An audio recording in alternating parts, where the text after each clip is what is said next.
Hai, assalamualaikum warahmatullahi wabarakatuh. Kembali lagi bersama Erna ngomongin dunia kesehatan. Kali ini aku akan membahas tentang biang keringat atau yang sering kita kenal dengan keringat buntet.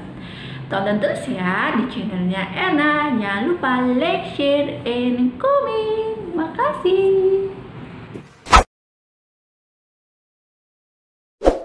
Ya, biang keringat sendiri atau yang biasa kita sebut dengan keringat buntet atau bahasa keren ya, bahasa medisnya adalah miliaria. Itu biasanya terjadi pada saat cuacanya yang seperti ini. Cuaca yang seperti sekarang itu kan panas, terlalu panas banget ya, panasnya terlalu ekstrim. Jadi biasanya pada bayi-bayi biasanya keluarlah itu si biang keringat. Nah, kali ini aku akan membahas tentang kenapa sih bisa terjadinya biang keringat, terus penyebabnya apa, cara mengatasinya gimana. Tonton terus ya di channelnya Erna. Jangan lupa like, share, and comment. Sebenarnya biang keringat itu tidak pandang bulu ya. Bisa anak kecil atau anak bayi, anak balita, dewasa pun bisa terkena si biang keringat. Itu penyebabnya kenapa bisa terjadi. Salah satunya adalah cuaca yang ekstrim seperti saat ini. Ya, kenapa bisa terjadinya pada bayi keringat buntet? Ya karena apa ya, namanya bayi, semuanya itu kan tahap proses semuanya, termasuk kulitnya dan kelenjar keringatnya, proses penyerapan dan pengeluaran keringatnya, semuanya itu butuh proses yang belum sempurna. Karena pori-pori si bayi itu apa ya, pori-porinya kan masih kecil, dan cuaca yang sangat ekstrim seperti ini sekarang kan apa ya, cuaca di kita sendiri kadang-kadang cuacanya tuh sangat panas banget kan. Itu yang menimbulkan banyak keringat yang pada si bayi tersebut. Karena pori-porinya bayi yang masih kecil, sedangkan udaranya terlalu hot, terlalu panas, terus apa ya, hawanya sumpek, sirkulasi udaranya kurang atau jelek, angin gitulah ya. Otomatis cuaca ekstrim panas mengeluarkan keringat si bayinya itu berlebih. Lah, keringat bayinya berlebih, keringat yang di dalam bayi yang tadinya mau keluar nih secara bebas. Karena pori-porinya bayi itu kan masih kecil, otomatis tidak bisa mengeluarkan banyak si keringat tersebut, dan cuaca yang begini ya sangat sumpek, akhirnya timbullah si bintik-bintik merah atau si miliaria. Biasanya si miliaria itu banyak keluar di daerah jidat, kemudian di daerah permukaan leher itu banyak sekali. Makanya pada bayi-bayi itu karena proses perkembangan jadinya apa ya, pengeluaran keringatnya karena ada yang tersumbat atau yang tadinya mau keluar bebas nih tersumbat karena pori-porinya kecil, lah terjadinya atau tumbuhnya si biang keringat tersebut. Biang keringat sendiri itu adalah ada tahap-tahapannya, ada 3 tahap. Yang pertama itu adalah biang keringat atau miliaria cristalia, di mana si biang keringat ini terjadi pada neonatus atau bayi baru lahir. Biasanya kita tampak disadari gitu ya, ada bayi baru lahir terus keluar kayak bintik-bintik. Biasanya ada yang bintik-bintik di jidat ya, terus ada yang di bagian dada juga ada. Itu biasanya tidak berwarna merah, kemudian hanya bintik kecil dan berwarna putih cairannya, tidak menimbulkan kayak gatel atau berwarna merah-merah, itu tidak. Tapi jarang sih ya, jarang terjadi si miliaria cristalia ini. Yang kedua itu adalah miliaria rubra. Miliaria rubra sendiri adalah miliaria rubra yang sering terjadi.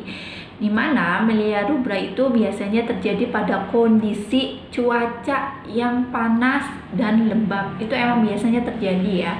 Kemudian milia rubra sendiri itu menimbulkan keluhan kayak merah-merah, kemudian gatal-gatal, merasa pokoknya rasa yang tidak aman pada bayi tersebut. Jadinya pada bayi tersebut biasanya kebanyakan rewel ya. Nah, yang ketiga biang keringatnya apa? Itu adalah biang keringat profunda atau milia profunda. Biasanya biang keringat sendiri ini adalah jarang terjadi pada kita. Biasanya pada suhu yang terlalu panas atau cuaca yang sangat panas itu bisa terjadinya milia profunda.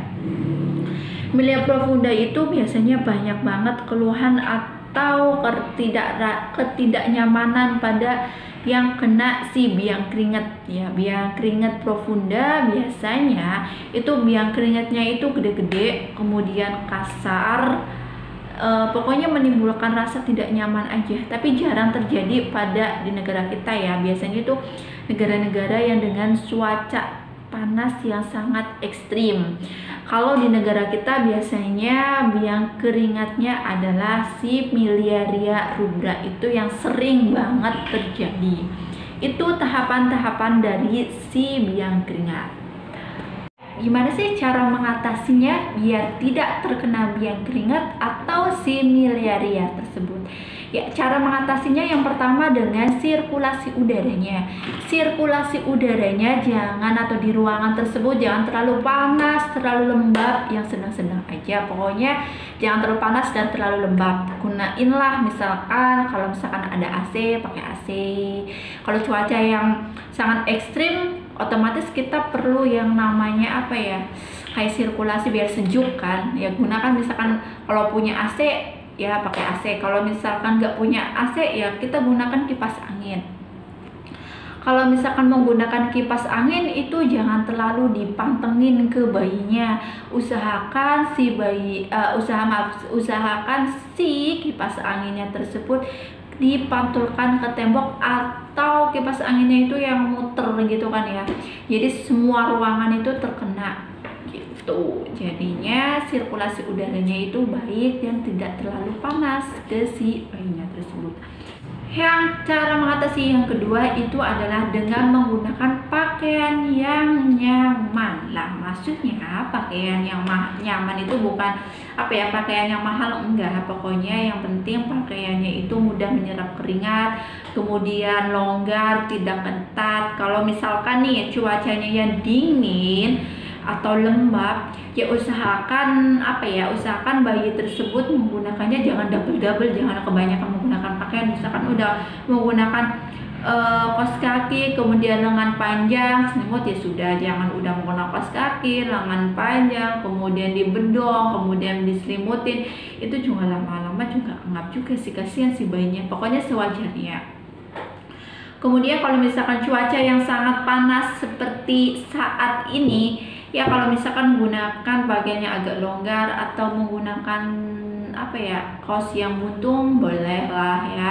Atau pokoknya usahakan menggunakan baju yang nyaman, tidak ketat gitu. Itu cara yang kedua. Terus selanjutnya kalau lagi dedek bayinya lagi biang keringat, usahakan jangan menggunakan bedak atau atau lotion atau minyak apapun yang kecuali kalau misalkan lotionnya ini emang khusus buat si biang keringat. Kalau misalkan kayak untuk wangi atau biar apapun tidak usah. Kenapa? Nah, kalau nanti menggunakan bedak atau menggunakan lotion atau menggunakan si minyak hanya untuk si bayinya, misalkan kalau minyak nih biar hangat atau segala macam, itu tidak usah. Kalau menggunakan itu otomatis si pori-porinya akan menutup.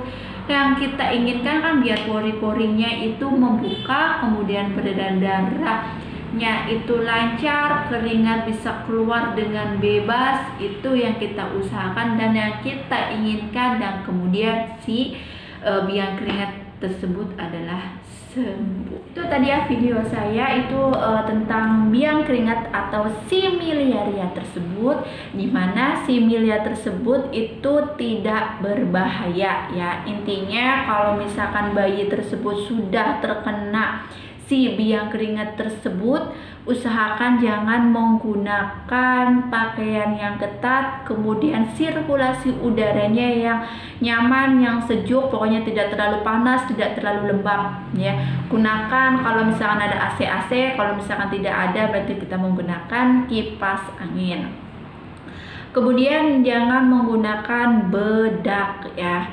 Kalau misalkan ada kan sekarang lotion yang khusus untuk biang keringat juga kan ada sekarang, cuma yang harganya emang ya agak mahal.